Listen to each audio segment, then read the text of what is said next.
On your house.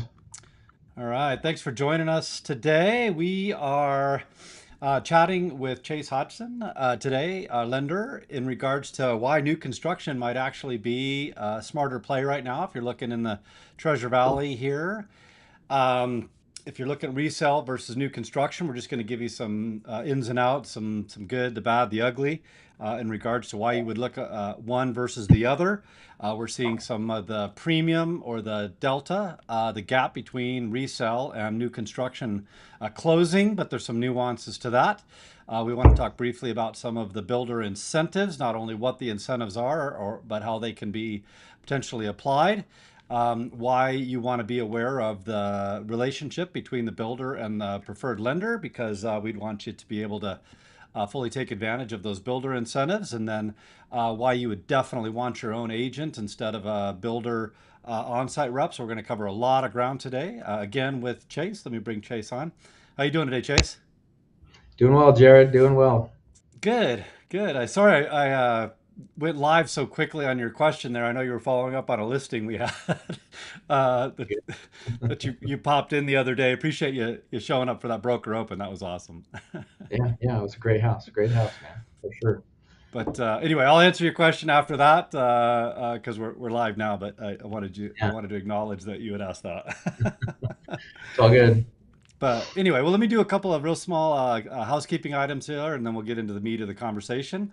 For those of you that I haven't met, my name is Jerod Lee. I'm the associate broker and team lead here at My Home Connection, sometimes referred to as MHC Realty.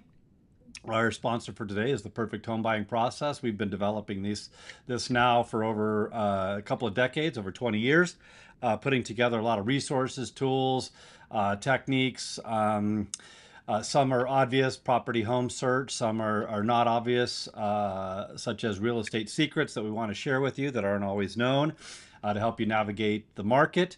Um, we've got a promotion going on right now, in large part with Chase, for up to $1,000, kind of split between the lender and the realtor of contribution towards your appraisal and your home inspection, up to $1,000 at closing. So if you want to take advantage of that or learn more about that or any of the resources at your disposal, feel free to reach out. But other than that, let's chat a little bit about Chase, this kind of back and forth that we have between resale and new construction, right? This is kind of an always ongoing topic because of our lack of inventory here in the valley, um, right? Typically, the only way to get more inventory is to make new inventory, especially as we've seen over the last couple of years. It's hard to get people out of their existing homes because their interest rate was really low.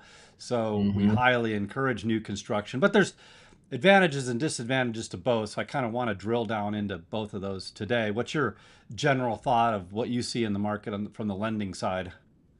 Yeah, I think it's pretty easily on the majority new construction is what I'm seeing come through. I do feel like the resale homes have freed up a little bit. We're starting to see some movement there, but it's still by and large, new construction. And to the points that we've talked about before and that you touched on, it's just low interest rates. They don't want to move at all, or if they do move, they want to keep that low interest rate as an investment property. So Right. um, yeah, we're just not seeing as much of that hit the market. And again, every market's different, right? But that's what we're seeing here in the valley for sure. Yeah. Yeah. Well, our last episode was on the lock-in effect of the low interest rate during COVID. People just, you know, they were committed to not getting out of that house unless they were horizontal. They were like, I'm just not moving. And then we talked about a lot of the things that are prompting people to make that shift, whether it's, hey, during COVID, I didn't have a lot of options. I had to pull the trigger on something, very quickly. Now, there's some things I wanted, or obviously, there's some things that just make you have to move, change of job, um, you know, uh, you're outgrowing the home because you've got additional, you know, Mm. you got a new baby, any number of things start to come up. So we're seeing that free up a little bit. Um, but the idea of the premium or the delta between what you pay for a resale home versus what you pay for a new construction, that seems to fluctuate, right? Because new construction is generally higher because it's just higher, right? The cost to Yeah. build the home, the new features within a home. It's just like the newer cars are more expensive because they got new Right. tech in them, new features. So that expands and contracts quite a bit. I guess the short answer would be reach out to us to talk about kind of where it's at, because that is Right. such a moving target. Yeah, I do feel like it's like to your point that the difference between the two is smaller, and that's got to be just to the low inventory on the resale, right? So you're on resale they can get more for what they have because there's just not a ton of competition for them. Yeah, I'm seeing about a 20K difference now. Actually, the resales are about 20K higher. Mhm. Um, but that's also not factoring what you don't get in new construction. So we want to get into the details of Right. what that means, right? It's not like you get a new construction home or you get a resale and it's just now all of a sudden you paid 20 grand less because you're going to put in probably pretty easily in most new construction homes 20 grand, right? Your appraisal background would lend to what it costs to put in landscaping, blinds, appliances. Um, that stuff doesn't come cheap. No, it doesn't, and it will. Yeah, that'll eat up most of that difference for sure. And then you put all that stuff in, it's still you know not mature, not like so. There's that time factor too. So Yeah, yeah. I kind of chuckle because a friend of mine, he's also an agent, and he loves older communities. He loves the mature trees, and he wants to know what the neighbors are doing or not doing for their property. And I'm the complete opposite. I like new construction, just the things that come along with it. But I got this little, twig of a tree in my front yard, and it's like embarrassing to have because it just anyway. I just thought that was kind of yeah, comical. But let's talk about the benefit of resell in the kind of turnkey, lock and leave type of thing, right? Because in resell, for the most part, that's what it is, right? You've got your yard in, you got your blinds in. If you talk them into leaving the refrigerator and even potentially the washer and dryer, you know you could just come in and hang your TV and I put mean, barbecue grill in the backyard. yeah, you can potentially on a resale. I think on a newer resale, right? But that's a pretty broad spectrum. If it's 10 to 15 years old, are you going to want to come in and change the colors, change the floor covering? You know what I mean? Like there could be a decent amount of expense. Like what conditions is your forced air unit in? What kind, Yeah. all of the mechanical stuff, and so there could be some money spent there.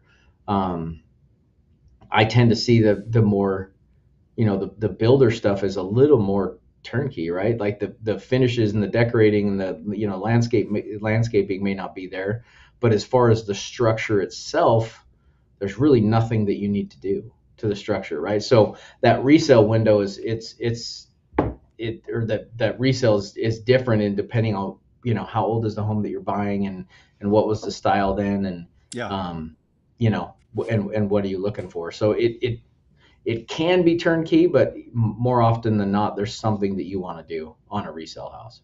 Yeah, well, let's talk about that sweet spot between new construction and resale. If you can get it relatively new construction, I was adding up in my head as you were talking. I have three listings right now. One in Meridian, that's a 2002, and it's just beautiful. And these people take an immaculate care out of it. They put tens of thousands of dollars in the back patio and the landscaping. They put in just amazing blinds, and it's not even arguably better than new.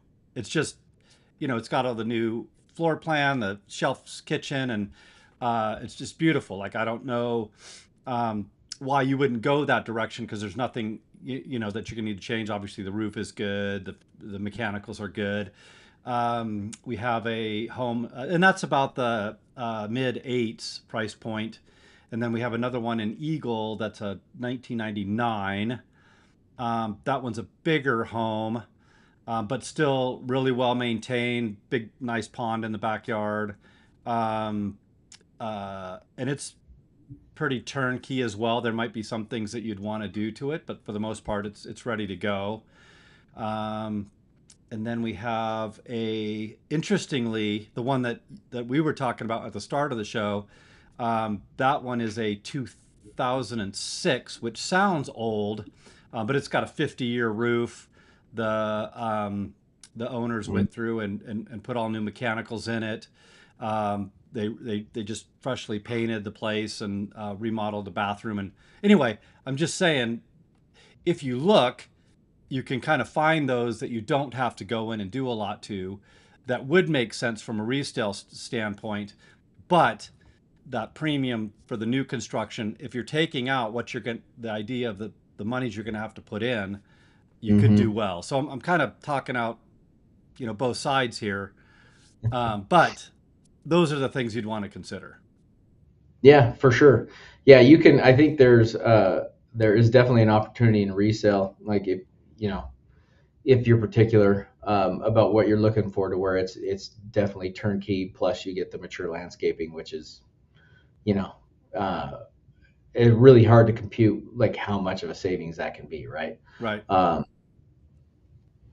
so it's all depends on what's out there in the market, and there's definitely definitely benefits to that for the right person for Yeah. sure. Yeah. Well, to bring up Old Farm again, could you imagine the time that it would take for that landscaping come in? This is a 1 acre property, priced, just shy of 1.8 million. But even if even if you could put the money into it, it just would take kind of forever to get it, to Yeah, that property, that yeah, point, or certainly the neighbors. yeah.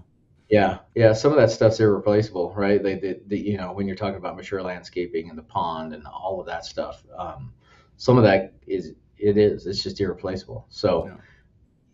the those types of properties are definitely at a premium because they just don't exist, right? They just in this valley, like Scarcity. a 1 acre parcel to begin with, right? Yeah. So where resales are already scarce, right?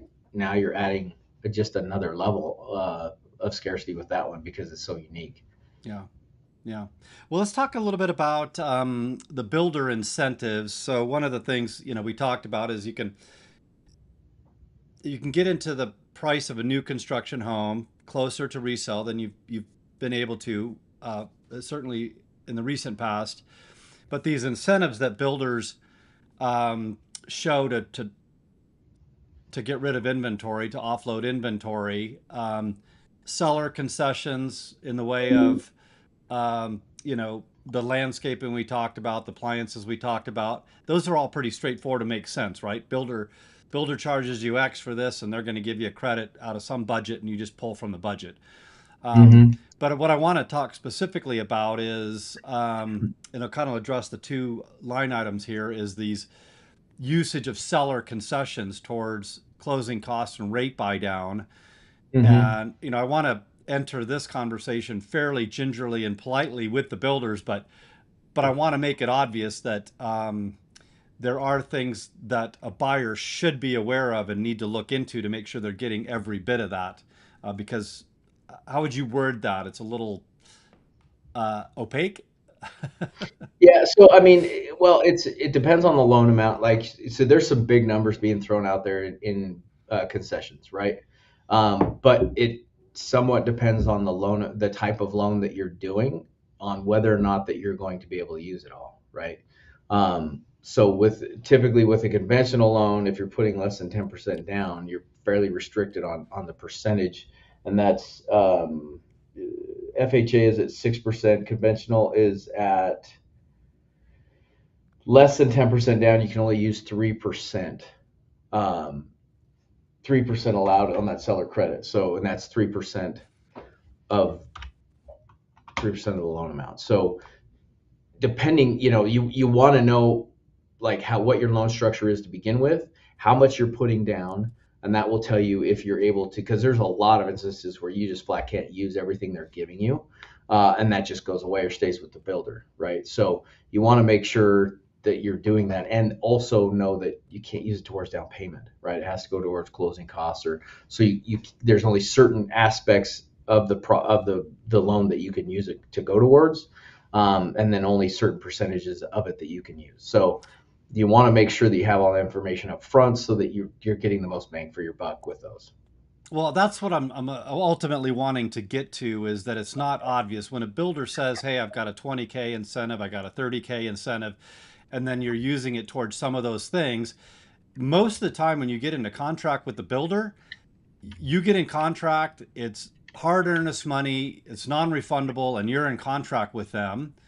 And then you start getting into the details of, oh, wait a minute, you told me I'd get a 30K incentive from you, but because of my loan type, I can't use it. Or I can use it, but I can't use it towards these certain things. You'd want to Right. know all of that before you got fully committed with a builder, not after you're kind of pregnant, so to speak. I probably shouldn't use that terminology, but you know what I mean. Yeah. Yeah. Yeah. Right. So, so, So, so working with a lender like yourself or a realtor like myself, we can talk about, hey, before you lean too far in to a relationship with these builders, just know maybe you'll get it all and that's great. But what if you only realize half of that or three-quarters of that? Is that a great deal for you or not? right. And that's the thing, right? It's a great selling point, but knowing it's a great selling point for them, but knowing that whether or not you could take advantage of the whole thing. Now you like if it's 3% of the sales price and um, you're only putting the minimum down and you can only, or if it's 3% is your max of the sales price, right? Because you're putting less than 10% down and you're leaving $5,000 as the seller concession on the table. That still may be a great deal for you, right? It still may help you buy down your interest rate or cover enough of your closing costs. But it's just that education up front and knowing that, hey, yeah, they're offering this, but we can't use it all. Yeah, it still may be better than, like a resale home that doesn't have any of those concessions, right? Right. So you have to be able to weigh the entire situation. Yeah. Yeah. Well, let's even dig into another level of detail here. Hopefully, we won't get too much into the weeds here, but the idea of a rate buy down and how much what compression there is and how much that money can be used and like all that's really difficult to calculate in itself, let alone when you're mid contract with a builder and how it is that they're structuring that, correct? I mean, a rate buy down from one builder could cost way more than a rate buy down from either another builder or from yourself, right? Well, it depends on it. There's a couple different ways you can do that. It's not necessarily true that, like, so if they're offering a rate, right, they have then more than likely they're doing what's called a capital buy down, and basically behind the market, the builder has applied a bunch of money to buy down the interest rate this far on so many loans, right? And so they'll push those hard to try to get those, and that can be a great deal. Like, I've seen some 499s and stuff like that floating around out there, and that's with a certain lender that you'll have to do that. If they're not offering it as a general concession, but as a buy down, um, and then it's also the wording that you have to, as is it as low as 499 or is it a Right. 499, right? So Right. there's a couple of things that you need to pay attention to. But that's a capital buy down, and that's one that money comes from the builder, right? That's what they're buying that down, and it's typically only a certain amount, and they have to sell them within a certain period of time because after so long, the lender can't keep that locked, right? Because the Right. market moves at all times. Right. If they're offering seller concessions towards a buy down, right, there's no guarantee on how low it can be because it's based off of your loan to value, your credit score, right? All of these other factors that go into determining an interest rate.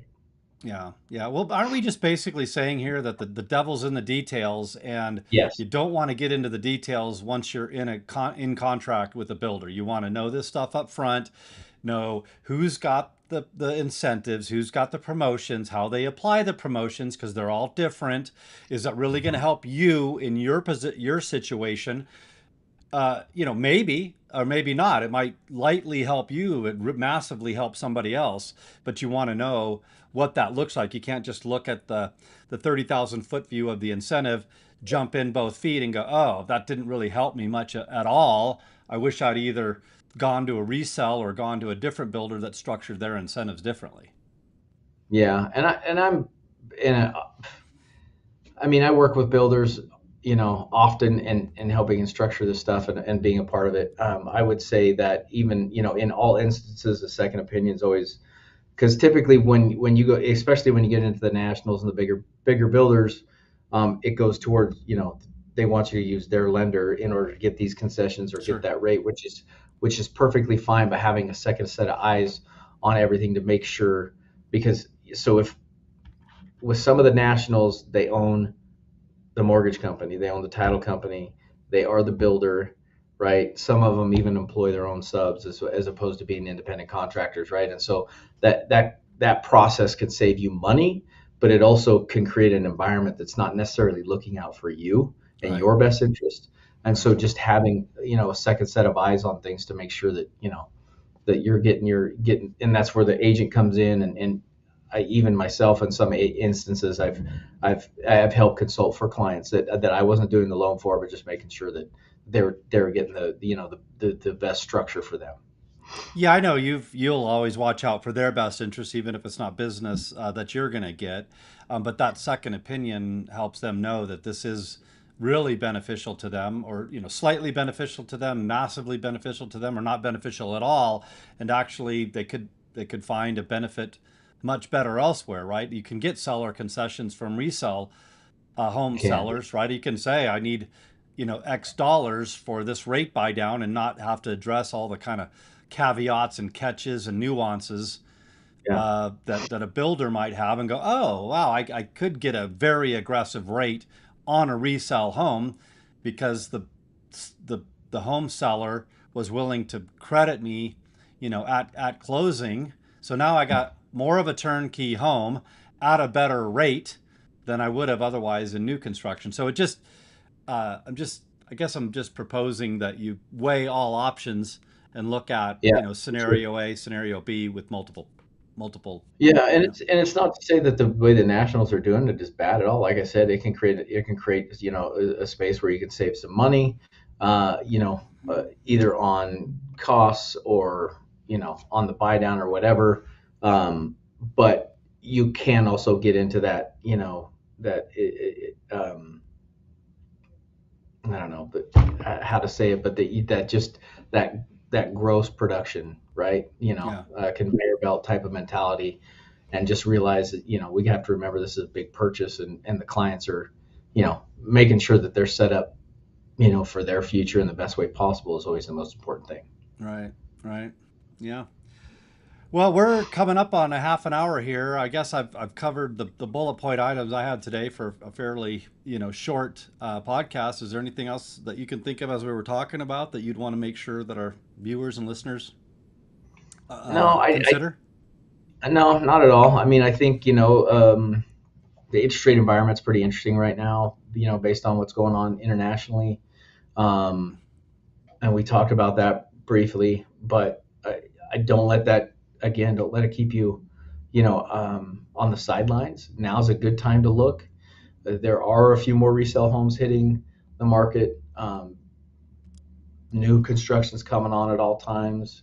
They're going to want to the new construction. They're going to want to continue to move these units as they build them, and so as long as these incentives are around, even with higher interest rates, you want to know where you stand, know if you can afford, because you might get a better deal on your purchase price right now, or Yeah, get more incentives.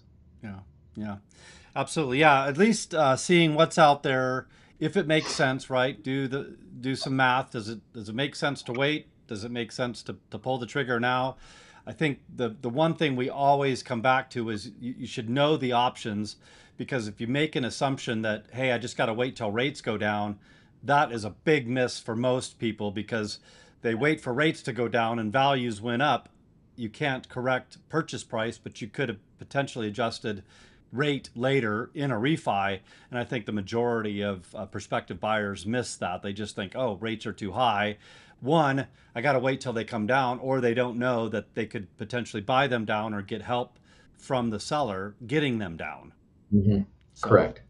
I think, Yep. Now's a good time for buyers to be able to negotiate, and have some say in the transaction for sure. yeah, yeah, absolutely.